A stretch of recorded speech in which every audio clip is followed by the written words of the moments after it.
Contrary to what you would typically believe, there's actually a pretty big tech skill gap for Gen Z as they have started to enter into the workforce. Seeing partnerships like this makes me a little hopeful that maybe we're doing something to finally address the issues that we're starting to see.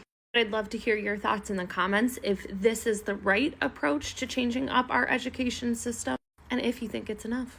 Talked about the skill gap before, and while Gen Z and younger generations are certainly tech native, they have a relationship with technology that is strictly focused on consumption rather than the way that generations before them had to kind of learn alongside technology. Then plucking them out of the school system and putting them into the workforce has made people realize that maybe we didn't do enough from a technology education standpoint to prepare them to use technology out in their jobs. Only 32% of Gen Z employees who were surveyed said that they feel like they have the technical skills to be effective in the workforce. So it's promising to see that the AFT is partnering with Microsoft, OpenAI, and Anthropic to invest money in preparing teachers to use AI more effectively in the classroom.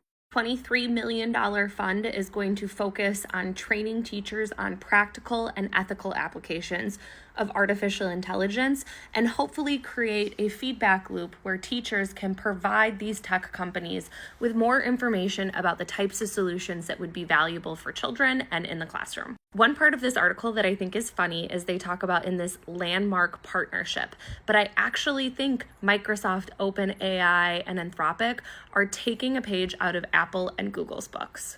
Apple was the first to go about kind of infiltrating the education system, and a lot of millennials learned how to use technology on the colorful Macs in our computer labs. Fast forward to today, Chromebooks are in almost every school because of the partnership that Google has with the education system. Now, this approach is going towards educating the teachers and using their feedback to drive solutions, but it feels familiar from what we've seen in the past.